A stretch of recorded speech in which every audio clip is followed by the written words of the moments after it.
आपुला तो एक देव करून घ्यावा, तेने विन जीवा सुख नोहे.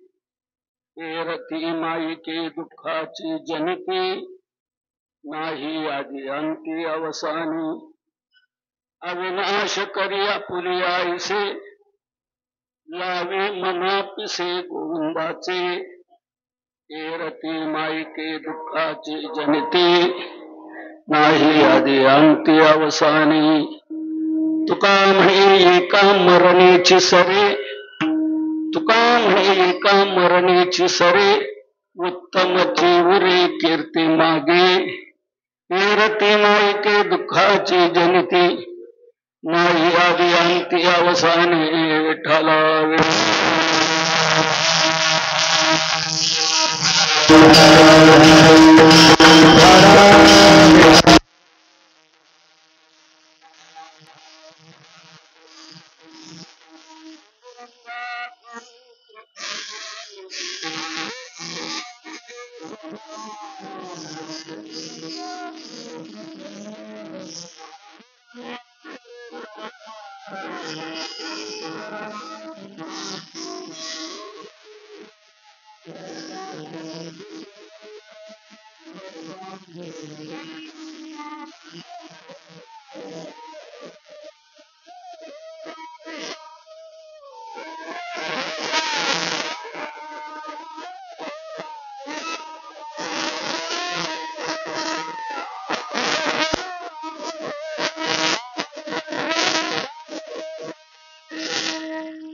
काय माझी वाणी मानेल संतांशी रंगाऊ चित्ताशी अपुरिया यंत प्रविश्य मनवाचन प्रसुत्तान संजीव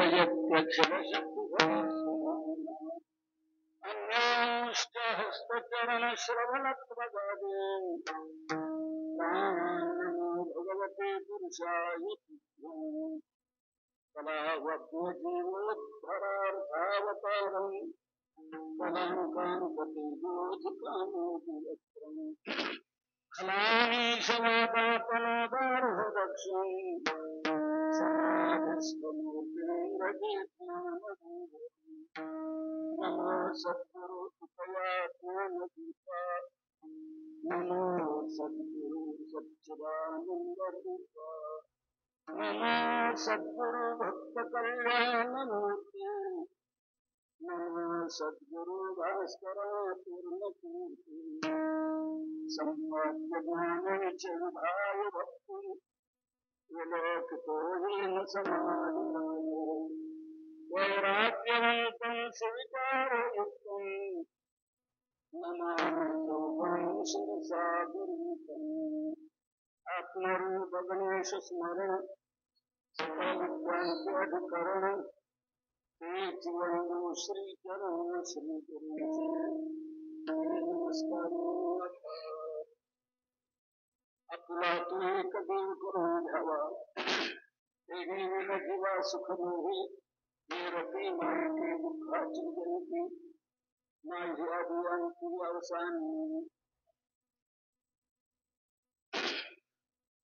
प्रस्तुत आजच्या आपल्या नैमित्तिक कीर्तन प्रसंगी सेवेकरता घेतलेला भंग हा ज्यांच्या जन्माने अनुष्ठानाने तपस्थली ही पवित्र झालेली आहे ते संत हृदय सम्राट विश्ववंद्य विश्वसंत विश्वभूषण जगद्गुरु तुकोबार यांचाच आहे.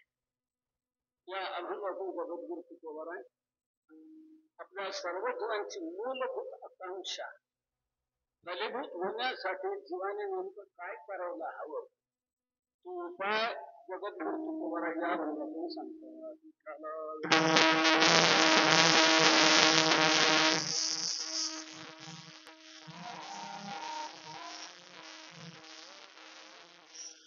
आपली नैमित्तिक सेवा आहे. निमित्ताला भरून केली जाणारी सेवा ही नैमित्तिक सेवा. कोणतं निमित्त आपल्या सर्वांना ज्ञात आहे. आपल्या सर्वांचे प्रेमी वैकुंठवासी श्री पार्वतीपुत्र बोला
काही सज्जन मंडळी त्यांच्या सेवेचा ते वास्तव्य करून जे सर्व परिसरातले अखंड हनुमान सप्ताहाच्या सहभागी होऊन आपल्या भक्तीची वाटचाल करणारे पण या मृत्यू लोकाच्या अबाधित नियमाप्रमाणे त्यांनाही गेल्या वर्षी सहनशुद्ध प्रतिपदेला हा देह सोडून जावं लागलं, म्हणून त्यांचे प्रथम पुण्यस्मरण या ठिकाणी संपन्न होत आहे. पुत्राचे हे उचित कर्तव्य आहे. आपली माता अगर आपले पिता मरण पावले असताना त्यांच्या निमित्ताने जे दिवस उदक प्रदान पिंड प्रदान करून संपन्न करायचे असतात ते मुलाचं कर्तव्य सांगितलेलं आहे. ज्ञानोबरायांनी आवर्जून ज्ञानेश्वरीमध्ये याचा उल्लेख केलेला आहे. आणि सोमसूर्यादी ग्रहणे येऊनी करीते पार्वणे का माता पितर मरणे अंकित जे दिवस. माता पितर मरणे अंकित जे दिवस. आपली माता अगर आपले पिता मरण पावले असताना त्यांच्या निमित्ताने उदक प्रदान पिंड प्रदान करण्याकरता जे दिवस निश्चित केलेले आहेत ते दिवस पुत्राने ते संपन्न केले पाहिजेत. म्हणजे त्या पूर्वजांचं पितरांचं ऊर्ध्वगमन होत असतं. आणि पुत्राकडून जर हे पिंड प्रदान उदक प्रदान श्राद्ध संपन्न झालं नाही तर त्यांचं पतन होत असतं. म्हणून पुत्राचे कर्तव्य आहे की त्याने हे उदक प्रदान पिंड प्रदान केलं पाहिजे. अर्जुनाने भगवद्गीतेच्या पहिल्याच अध्यायामध्ये भगवंतापुढे ही अनिष्ट परिस्थिती प्रगट केलेली आहे की देवा तू मला यांच्याबरोबर युद्ध करायला सांगतोस पण हे युद्धात तर माझ्याबरोबर टिकणार नाहीत. हे सर्व कुळ संपलं जाईल आणि या कुलाचा क्षय झाला की कुलधर्म नष्ट होतील. कुलधर्म नष्ट झाला की अधर्म वाढला जाईल. अधर्म वाढला गेला की कुलस्त्रिया दूषित होतील. वर्णसंकर निर्माण होईल आणि पुढे उदक प्रदान पिंड प्रदान करण्याकरता कोणी शिल्लक राहणार नाही. मग ती उदक प्रदान क्रिया पिंड प्रदान क्रिया लुप्त होईल आणि ती लुप्त झाली का पितरांचं पतन होईल. कुलक्षये प्रणश्यन्ति कुलधर्मा सनातनाः धर्मे नष्टे कुलं कृत्स्नम अधर्मो भिभवत्युत अधर्माभिभवात् कृष्ण प्रदुष्यन्ति कुलस्त्रियः स्त्रीषु दुष्टासु वार्ष्णेय जायते वर्ण संकर संकरो नरकायैव कुलघ्नानां कुलस्य च पतन्ति पितरो येषां लुप्तपिंडोदक क्रियाः. लुप्तपिंडोदक क्रियाः. उदक प्रदान क्रिया पिंड प्रदान क्रिया जर लुप्त झाली तर पितरः पतन्ति. पितर पतनाला जातात. म्हणून पुत्राचे कर्तव्य आहे त्याने के उदक प्रदान पिंड प्रदान करायला हवं. म्हणजे त्यांचं पतन न होता त्यांचं ऊर्ध्वगमन होत असतं. म्हणून त्या दृष्टीने आज हे जे वर्षश्राद्ध संपन्न होत आहे पहिले 16 दिवस रोजचं कर्तव्य सांगितलेलं आहे. पहिल्या 10 दिवसापर्यंत दिवसाप्रमाणे पिंडदान करायचे. 10व्या दिवशी ती दशपिंड म्हणजे दशक्रिया विधिका संपन्न झाली की त्या जीवाचा या कुलाशी संबंध सुटला जातो. त्याची पुढील वाटचाल होत असते. पुढे 11वा 12वा केल्यानंतर 13वा 14वा 15वा 16वा हे जे 4 दिवस असतात हे वर्णाश्रम धर्माप्रमाणे संपन्न करायचे असतात. गृहस्थाश्रमी वारला असेल तर त्यांचा 13वा संपन्न करावा. ब्रह्मचारी वारलेले असतील तर त्यांचा 14वा संपन्न करावा. वानप्रस्थी वारलेला असेल तर त्यांचा 15वा संपन्न करावा. आणि संन्यासी जर वारलेले असतील तर त्यांचा 16वा संपन्न करावा. त्याला षोडशी म्हणतात संन्याशांमध्ये. तर तो षोडशी विधी का झाला की मग दिवसाचं कर्तव्य संपलं. मग पुढे मासिक श्राद्ध करायचं असतं. वारलेल्या तिथीलाच पुढच्या महिन्यात त्या तिथीला ते श्राद्ध संपन्न करायचं. असं मासिक श्राद्ध करायचं. कुठपर्यंत? महिने जिथपर्यंत असतात तिथपर्यंत. महिने वर्षापर्यंत असतात. म्हणून 12 महिने का झाले की वर्ष होतं. म्हणून 11 महिन्यापर्यंत हे मासिक श्राद्ध करायचं आणि 12वा जो आहे महिना त्या महिन्याला ते वर्ष श्राद्ध म्हणून संपन्न करायचं. मग हा संबंध संपला जातो. पुढे मग वार्षिक श्राद्धच करायचं असा हा पुत्राला महत्त्वाचा विधी सांगितलेला आहे. म्हणून आज हे प्रथम वर्ष श्राद्ध संपन्न होत आहे. या मृत्यूलोकात आलेल्या जीवाला निश्चित हा देह सोडून जावंच लागतं. मृत्यूलोकात सर्व गोष्टी अनिश्चित आहे. कोणतीच गोष्ट निश्चित नाही, कोणतीच नाही. मृत्यूलोकात एकच गोष्ट निश्चित आहे. मृत्यूलोकात निश्चित असणारी एकच गोष्ट निश्चित आहे आणि ती म्हणजे मृत्यू. मृत्यू हीच गोष्ट मृत्यूलोकातली निश्चित गोष्ट आहे. जो येईल त्याला जावंच लागतं. देव जरी या भूतलावर अवतार धारण करून आला तरी त्यालाही विग्रह सोडून जावं लागतं. येथे नाही उरो आले अवतार, एरते पामर जीव किती. म्हणून इथे मृत्यूलोकात आल्यावर त्याला जावंच लागतं. या अबाधित नियमाप्रमाणे गुलाबराव आपल्याला सोडून हे लोक सोडून गेल्या वर्षी श्रावण शुद्ध प्रतिपदेला ते भगवत चरणी विलीन झाले. त्यांचं हे प्रथम वर्ष श्राद्ध संपन्न होत आहे. म्हणून तसंच काही भगवंताचं चिंतन करावं आणि आपलं मरण हे कसं कायमचं संपलं जाईल याकरता नेमकं काय करायला हवं तो उपाय आणि सर्व जीवांची मूलभूत आकांक्षा फलीभूत होण्यासाठी काय करावं या दोन्ही उपायाचं या अभंगातून विश्लेषण करतात. विठ्ठला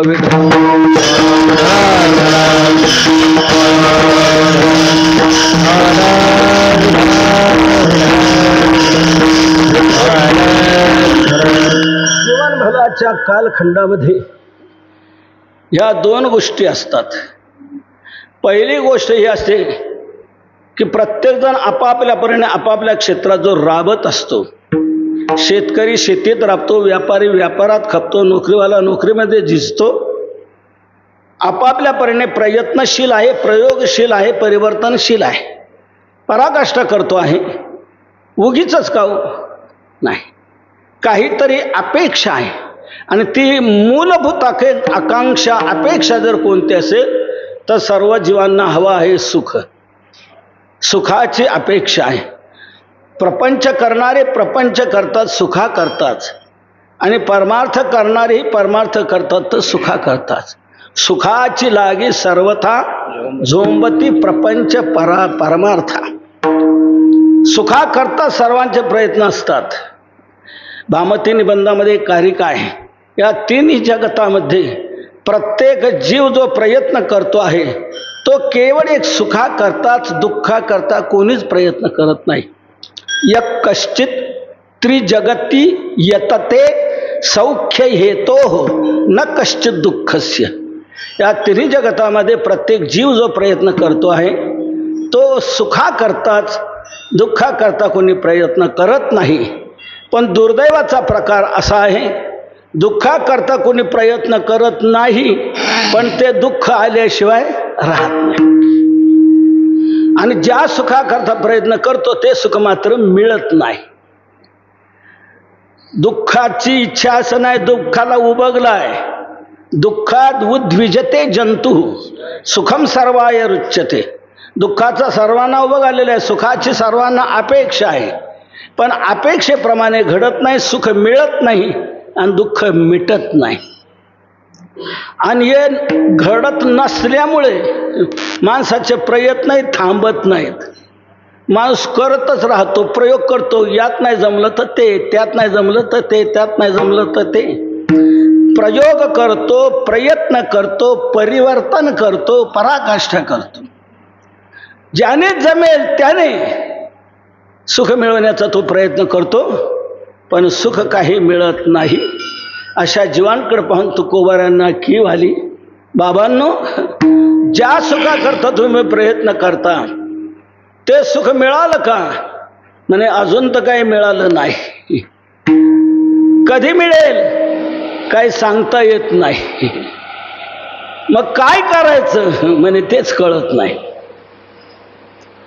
प्रयत्न तर आम्ही करत आहोत, आज मिळेल, उद्या मिळेल, ह्या हप्त्यात, पुढच्या हप्त्यात, ह्या महिन्यात, पुढच्या महिन्यात, ह्या वर्षी, पुढच्या वर्षी मिळेल मिळेल मिळेल ह्या आशेने आम्ही प्रयत्न करत आहोत पण प्राप्ती होत नाही, सुख मिळत नाही, पण सुखाच्या आशेतच जन्म चाललेला आहे. सर्व सुखाची आशा जन्म गेला, सर्व सुखाची आशा जन्म गेला.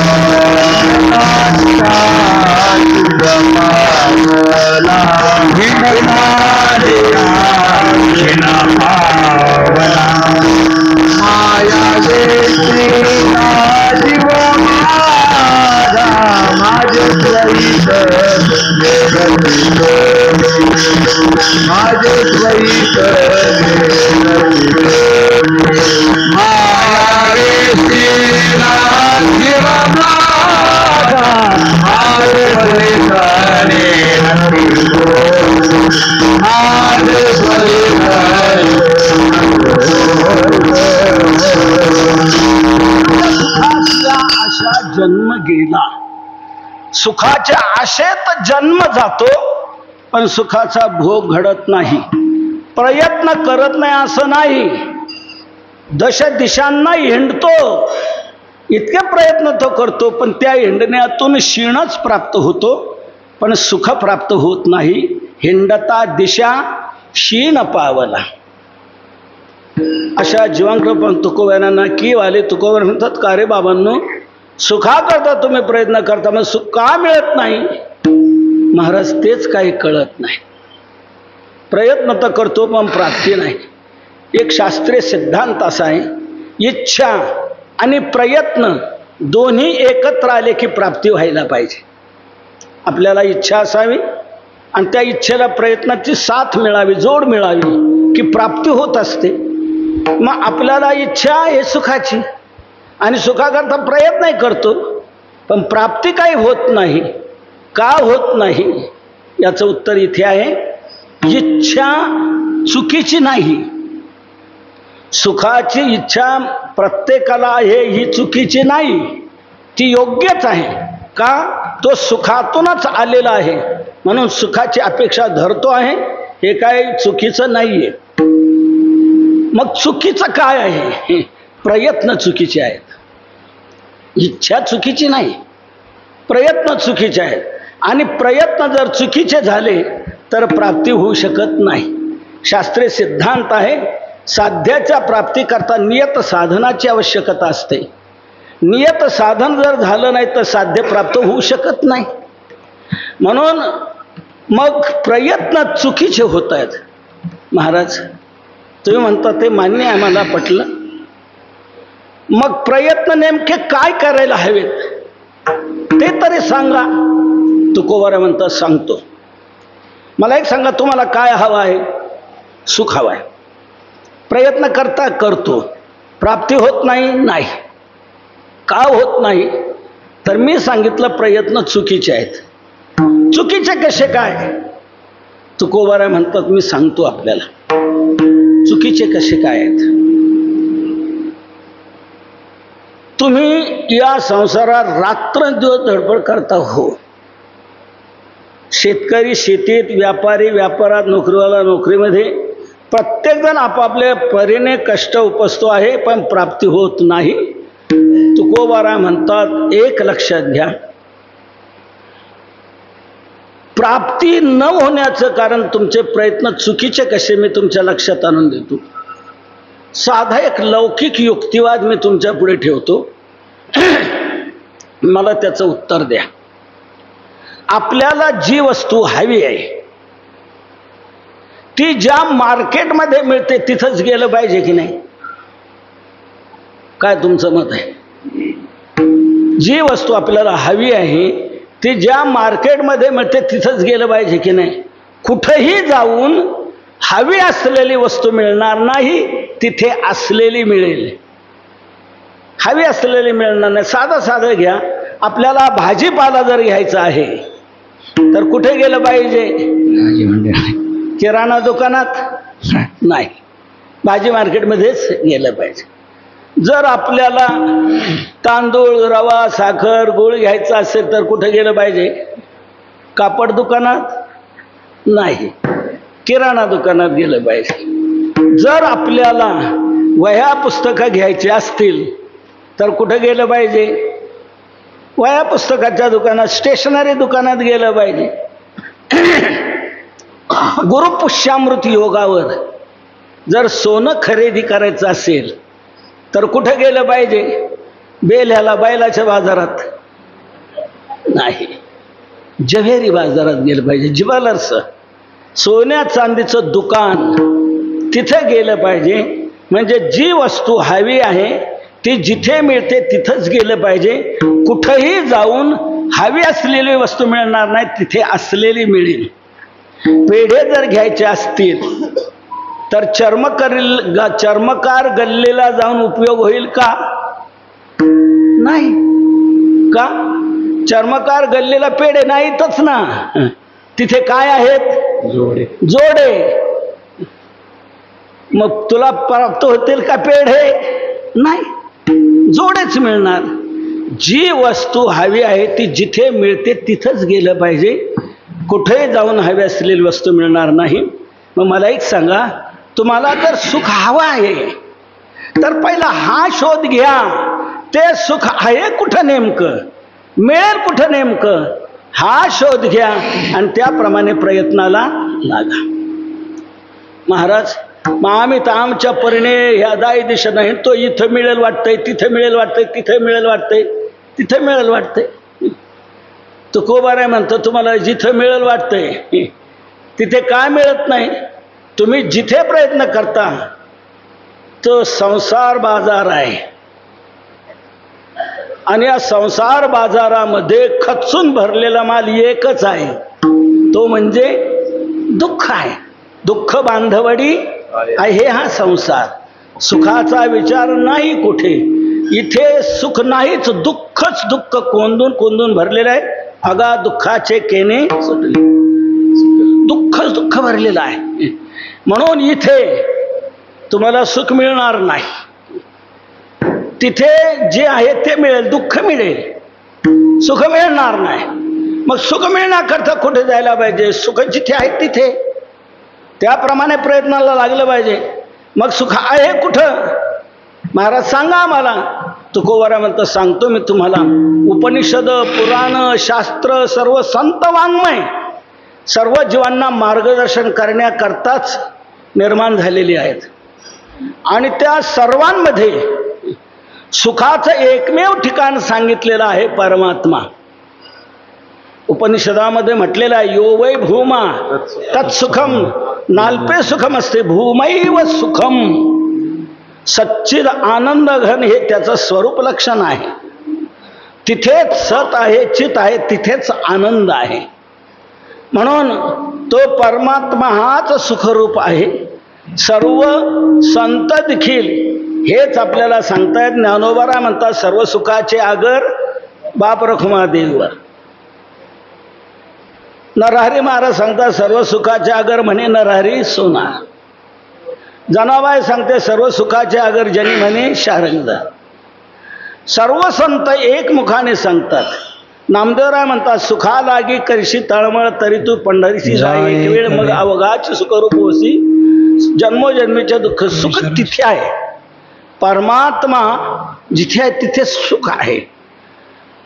तुकोबाराय तर छातीला हात लावून सांगतात, माझ्या पांडुरंगासारखं सुखरूप असं दुसरं कोण आहे सांगा. सुखरूप आईचे कोण सांगा.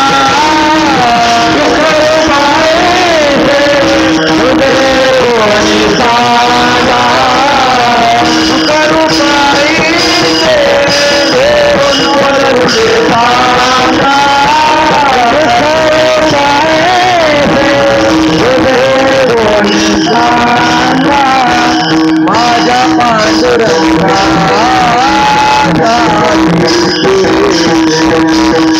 माझ्या पांडुरंगा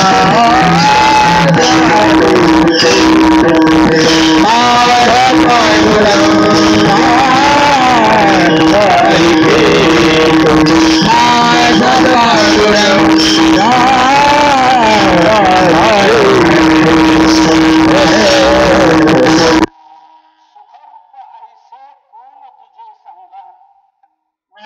पांडुरंगा सारिखे ते, माझ्या पांडुरंगा सारिखे सुखरूप ऐसे तुझे कोण हे सांगा. माझ्या पांडुरंगा सारखा असं सुखरूप दुसरं कोण सांगा. तोच सर्व सुखरूप तूच. तेने वाळवंटी उभारला कर सुखाचा सागर पांडुरंग. तो सुखाचा सागर आहे. घालू देवावरी भार देव सुखाचा सागर. सर्व सुखाचा अगर सागर तोच एक फक्त परमात्मा आहे.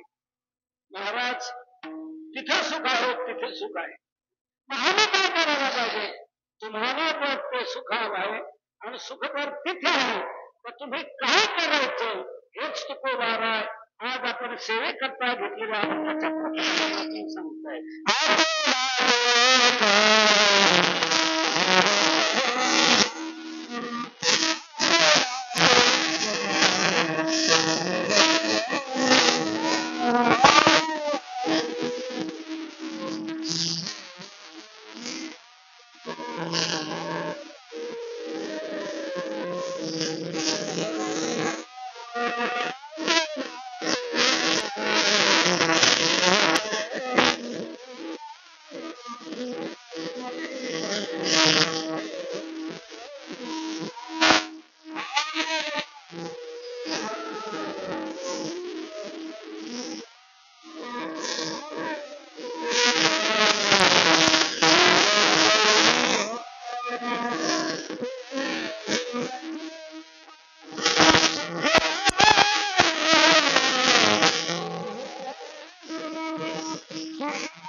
तुम्हाला जर सुख हवा आहे तर सुखाचा पत्ता हा आहे. सुख तिथे आहे. तो परमात्मा सर्व सुखाचा अगर सागर असा आहे. म्हणून मग सुख जर पाहिजे तुम्हाला, मग आम्ही काय करावं तर एक करावं. काय करावं. आपुला तो एक देव करून घ्यावा. तो एक देव जो सर्व सुखरूप आहे, तो एक देव तुम्ही आपलासा करायला हवा. तो एक देव आपलासा करून घ्या. तो सर्व सुखाचा सागर आहे. तो आपलासा केला की तुम्हाला सुख सुख प्राप्त होईल. महाराज तो आपलासा केला पाहिजे. हो, तो जर नाही आपलासा केला तर उत्तरार्ध सांगतात तेने विण जीवा सुख नोहे. त्याच्याशिवाय जीवाला सुख प्राप्त होणं शक्य नाही. सर्व सुखरूप तो आहे. म्हणून तो आपलासा केला तर सुख आपल्याला मिळेल. जर आपलासा केला नाही तर आपल्याला सुख मिळणार नाही. तेने विन जीवा सुख नोहे करीसी देवा विन आस.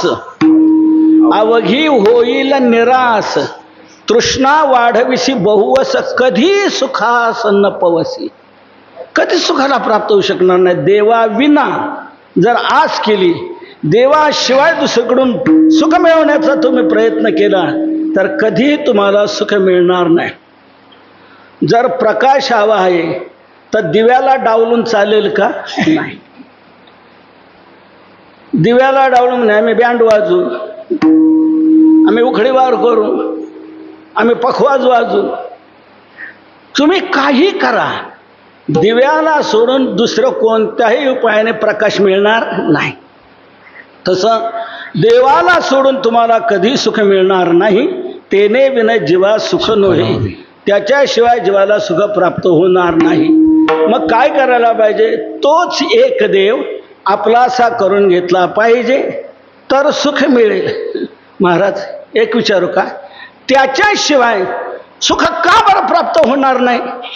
तुकोबारा म्हणतात का प्राप्त होणार म्हटलं मला त्याचं उत्तरही देता येते. देतो मी तुम्हाला. काय. त्याच्याशिवाय इतर जे जे आहे ते ते सर्व माईक आहे, माईक. आणि जे जे माईक असतं ते कशाला जन्म देतं? तुकोबार आहे ते अभंगाच्या दुसऱ्या चरणात सांगते.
कारण तुकोबाराव दुसऱ्या चरणात सांगतात, देवाला सोडून जे जे आहे इतर येर ती माईक आहे. इतर जे आहे ती माईक आहे. मायेने निर्माण केलेलं सर्व आहे ते माईक आहे. मग माईक असं काय झालं? अरे जे माईक असतं ते दुःखाला उत्पन्न करते, दुःखाची जनिती. जे माईक असतं ते दुःखाला निर्माण करणार आहे आणि तुला तर सुख हवं आहे. मग माईकाच्या मागे जाऊन ते जर दुःखाला निर्माण करते तर तुला सुख कसं मिळेल? म्हणून माईकाच्या मागे जाण्यात सुख प्राप्त होणार नाही. माईक हे दुःखाला प्रसवणार आहे. एरती माईक हे दुःखाची जनिती. महाराज माईक तरी कशाला म्हणतात? तुकोबार म्हणतात माईक कशाला म्हणतात सांगू? नाही आधी अंती अवसानी. आधी नाही, अंती नाही आणि अवसानी दिसत असलं तरी नाही असं जे आहे त्याला म्हणतात माईक. ज्याला आधी नाही, ज्याला अंत नाही, मध्ये फक्त दिसणे पुरता आहे पण असायला नाही, त्याला म्हणतात माईक. आपली गोदावरी कुठून उगम पावली? ब्रह्मगिरीतून उगम पावली. गंगाद्वारला आली, थांबली का? नाही. कुशावर्तात आली, थांबली का? नाही. नाशिकला आली, थांबली का? नाही. पैठणला आली, थांबली का? नाही. कोपरगावला नाही. नांदेडला नाही. धावते कुठपर्यंत? बंगालच्या उपसागराला जाऊन मिळते, तिथपर्यंत धावते. उगम कुठून झाला? ब्रह्मगिरीतून. अंत कुठे? शेवट बंगालच्या उपसागरात. मला एक सांगा, मृगजळाची नदी ही कोणत्या पर्वतातून उगम पावली? तिचा आधी सांगता येत नाही. कोणत्या समुद्राला जाऊन मिळते तेही सांगता येत नाही. पण नदी दिसते की नाही? मृगजळ नदी दिसते, तिचा आधी सांगता येत नाही, तिचा अंत सांगता येत नाही. नदी फक्त दिसायला आहे. म्हणून दिसायला नदी जे असतं ते दिसायला आहे पण असायला नाही. म्हणून त्याच्या मागे जाऊन उपयोग नाही. मृगजळाची तळी ते भीती दुरुनीची निहाळी, वाचून तेने पाणी साळी केली आवश्यक आहे.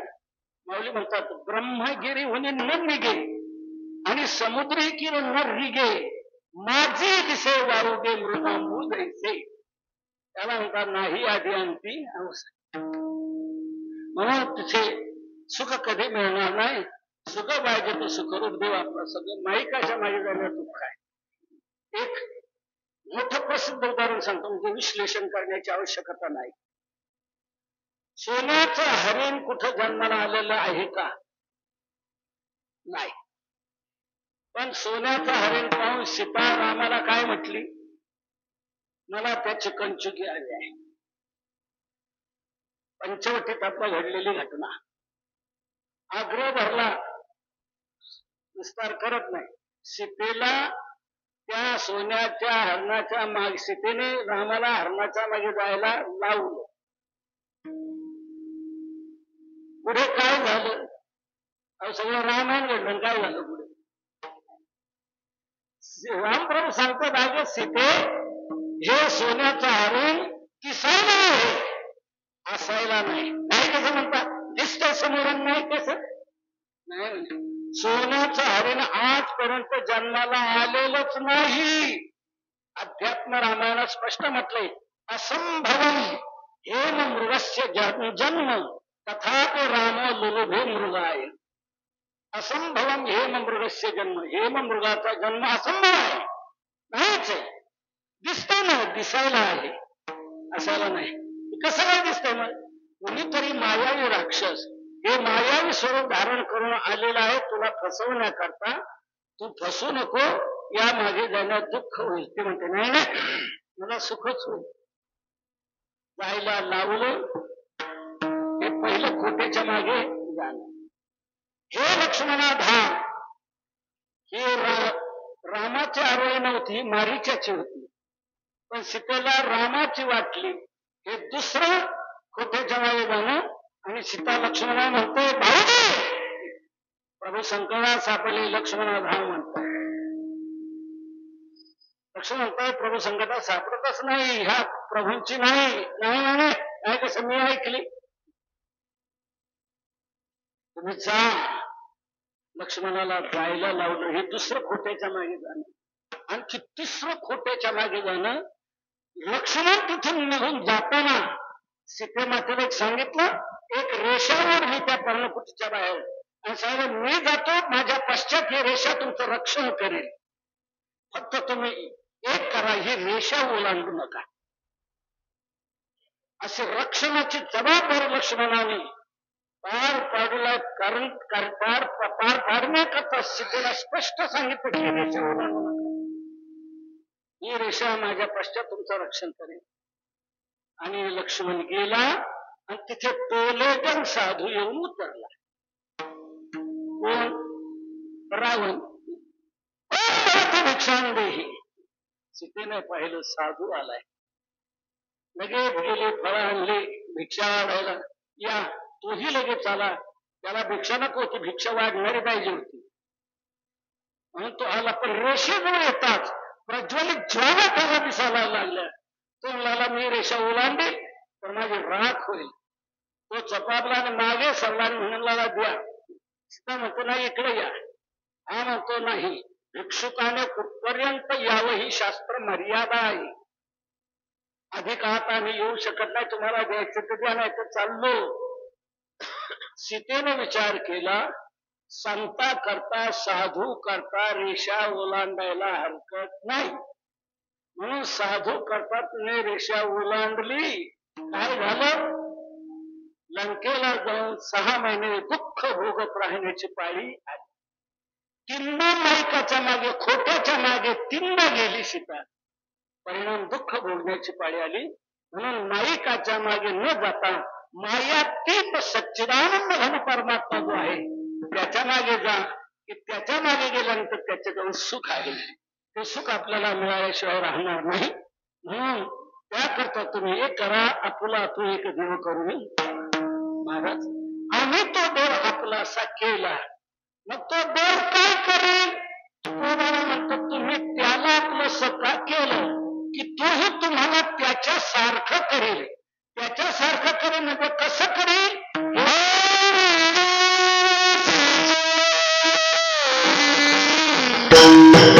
आपण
तुम्ही त्याला आपलंसं का केलं की तोही तुम्हाला त्याच्यासारखं करील.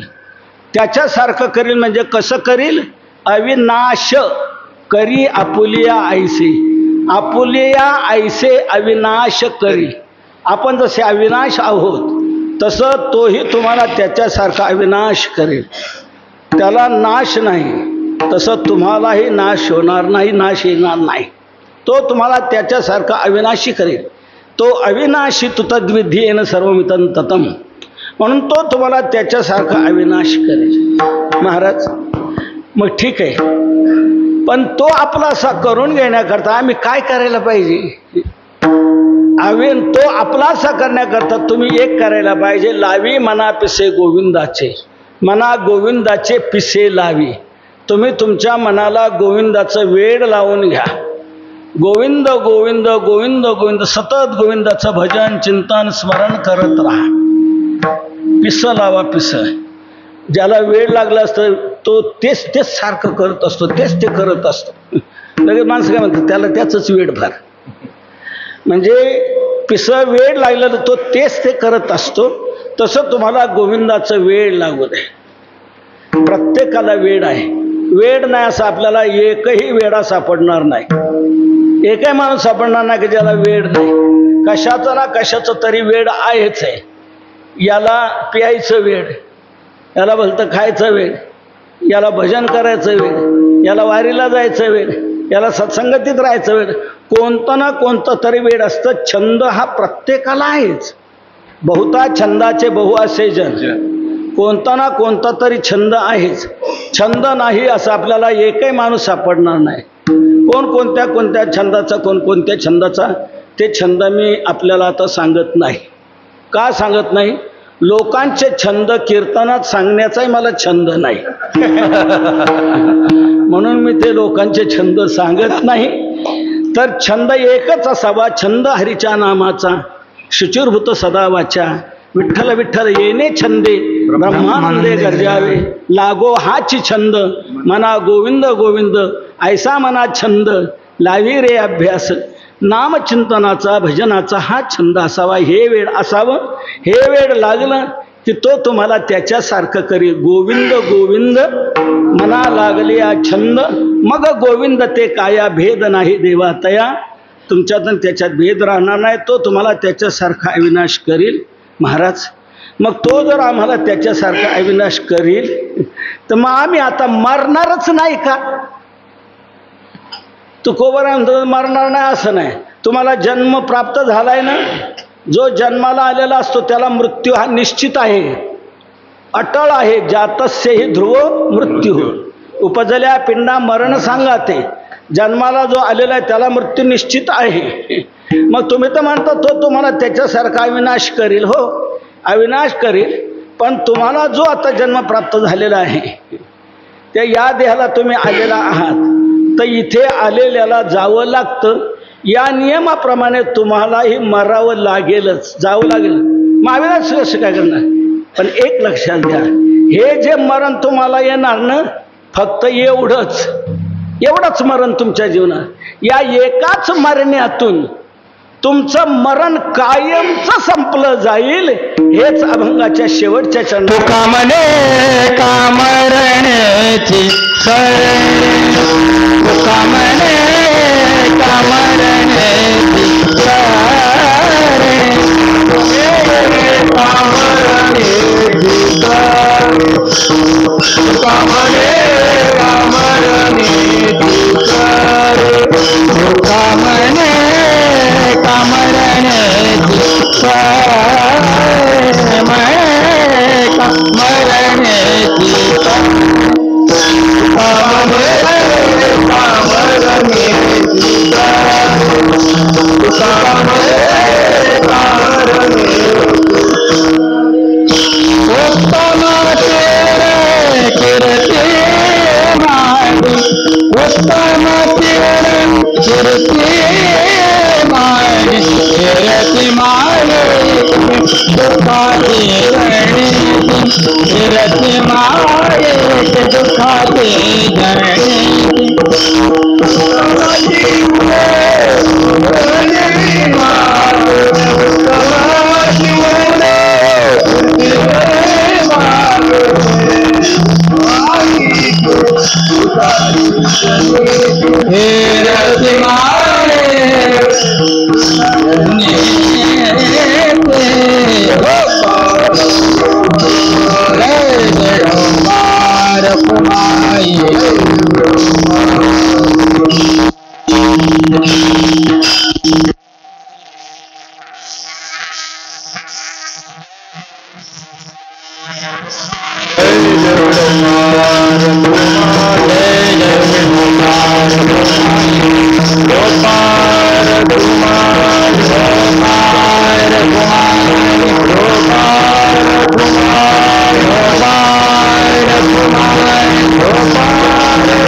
तुका म्हणे एका मरणेची सरे. तुकोबरा अभंगाच्या शेवटच्या चरणात सांगतात एका मरणेची सरे, एका मरण्यात संपणार आहे. काय संपणार आहे?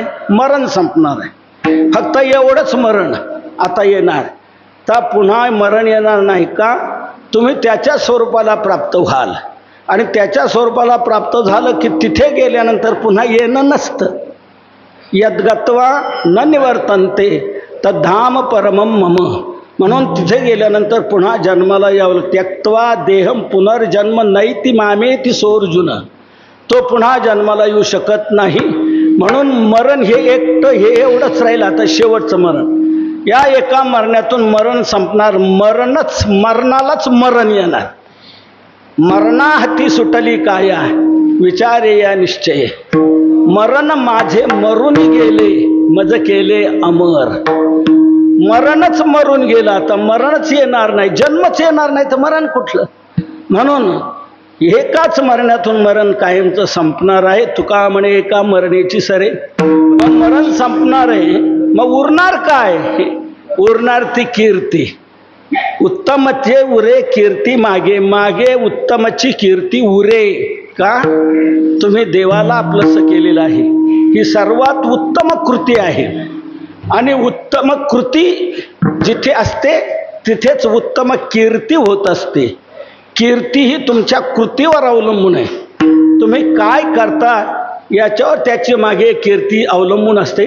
वाईट करणाऱ्याची कीर्ती नाही, तिथे अपकीर्ती असते, आणि उत्तम करणाऱ्याची उत्तम कीर्ती असते.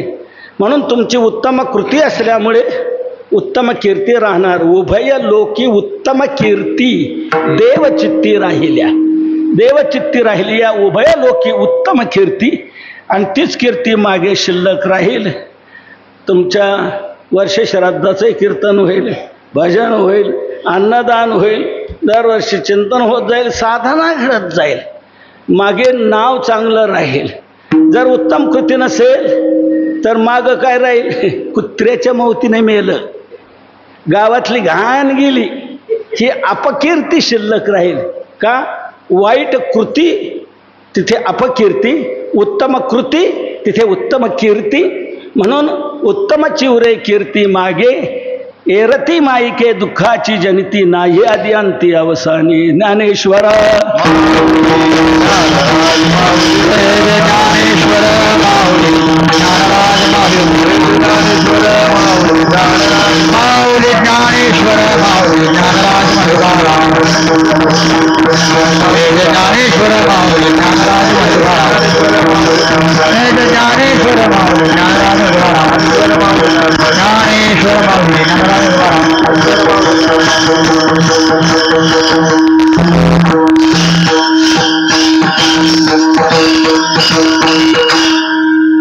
उत्तमची उरे कीर्ती मागे. गुलाबरावांनी आपल्या जीवनामध्ये खूप चांगल्या प्रकारची भक्ती केली. आमचे वैकुंठवासी गुरुवर्य रामदास बाबा मनसुख यांच्यापासून त्यांचा विशेष संबंध. मुंबईला जिथे तिथे बाबांची कीर्तनं असायचे तिथे तिथे गुलाबराव असायचे. बाबा गुलाबरावच्या इथे यायचे, थांबायचे, जेवण आदी करून सर्व काही अधिक वास्तव्य असायचं. गुरुवर्य रामदास बाबा, गुरुवर्य माधव बाबा, त्याचप्रमाणे आमचाही संबंध अनेक प्रकारे त्यांच्याशी आला. असा यांचा पारमार्थिक छंद होता, पारमार्थिक आवड होती. म्हणून त्यांची ती उत्तम कृती असल्यामुळे त्यांच्या निमित्ताने आमच्या एकनाथ बोलण्या वाटू लागलं त्यांचंही वर्षश्राद्धाचं कीर्तनच व्हावं. आणि या उद्देशाने गावी करा म्हणत होतो कीर्तन करू, नाही म्हणे इथे गाथा मंदिरावर करायचं. त्यांची गाथा मंदिराची खूप आवड आहे, गाथा मंदिराविषयी त्यांची खूप श्रद्धा आहे, इथं व्हायला पाहिजे त्यांची इच्छा होती. म्हणून त्याप्रमाणे ठीक आहे म्हटलं, काय हरकत नाही. म्हणून आज हा नामसंकीर्तनाचा त्यांच्या निमित्ताने हा कार्यक्रम संपन्न झाला. आता वार्षिक श्राद्ध हे घडलेलं आहे, पुढे नियमाने वर्ष श्राद्ध करायचं असतं. आपण एकच आदर्श त्याच्यातून घ्यायचा की आपणही असा देव आपलासा जर केला तर आपल्यालाही देव त्याच्यासारखं करणार. तो सुखरूप आहे तसं आपल्यालाही सुख तो प्राप्त करून देणार.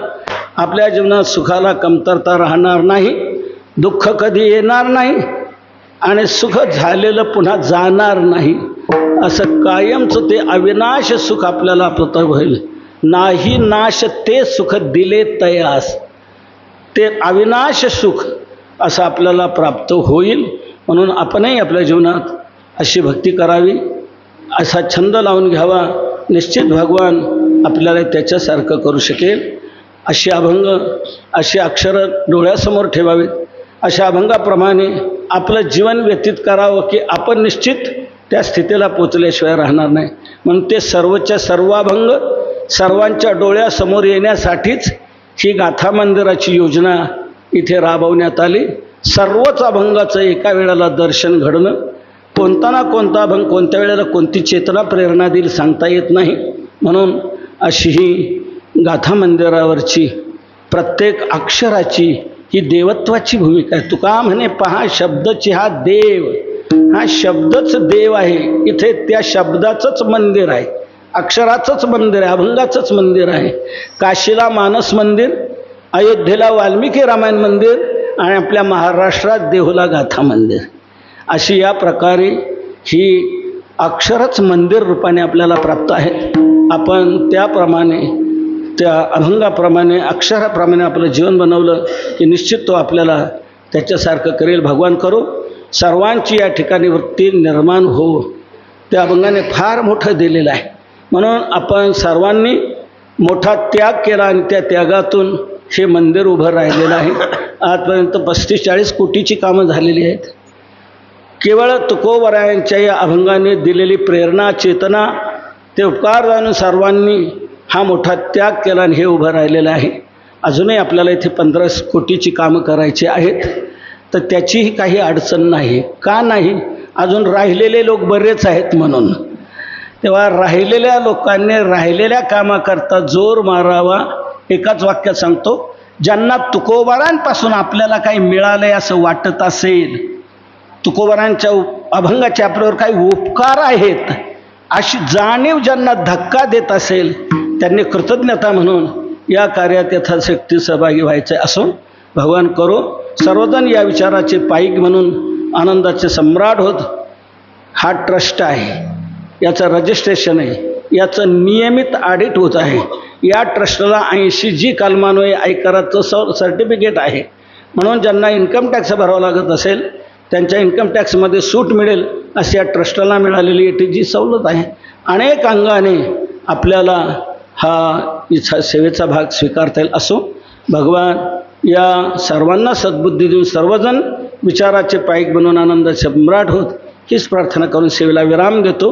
ज्या जगद्गुरु तुकोबारांनी प्रबोधन केलं त्यांचं आपण थोडा वेळ भजन करू आणि सेवेला विराम देऊ. तुकाराम तुकाराम तुकाराम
रामकृष्णारी जाधवबुवा माझ्याकडे पडून असतात. ते म्हणतात पहिली झाली तुम्ही म्हणा, मी तुमच्या पाठीमागून म्हणतो. हे रे कामने कामरण्याची सरे कामने कामरण्याची सरे कामने कामरण्याची सरे कामने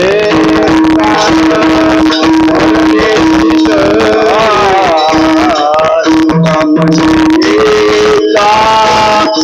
मरणे किशोरे कामने कामरणे किशोरे कामने कामरणे किशोरे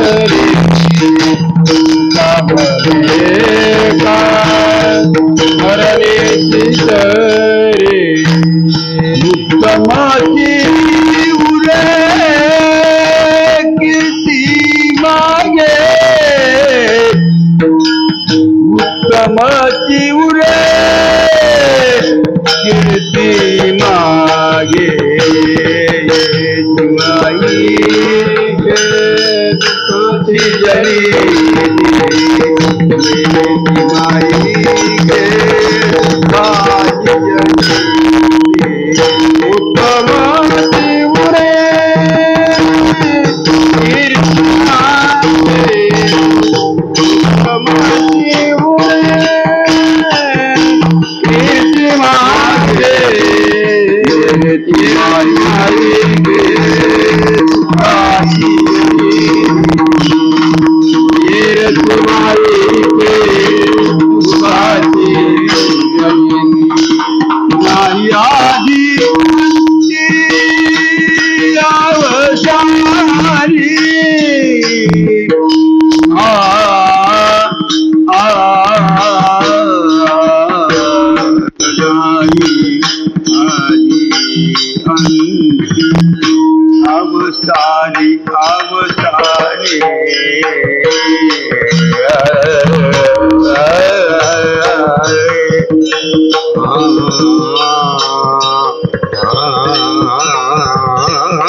जन्मजन्मी तुझा वाही चुकवली हरी संग सर्व अखंड प्रेमाचा कंधो दरीचा वर्ग वाही चुकवली हरी चंद्रभागे स्नान तुका मागे हे चिराग दरीचा वर्ग वाही चुकवली हरी विठ्ठल रकुमाय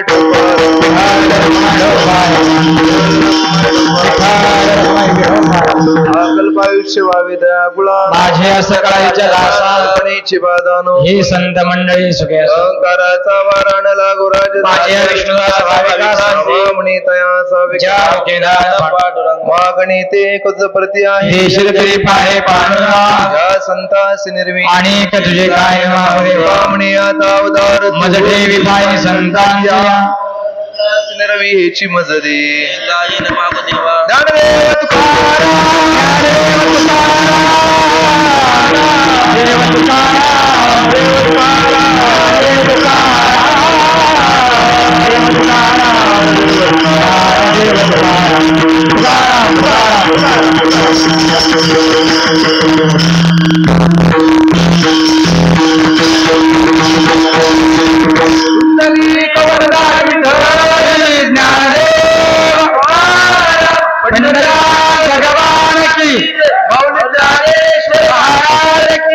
जगद्गुरु तुकाराम महाराज की जय. सद्गुरु महाराज की जय.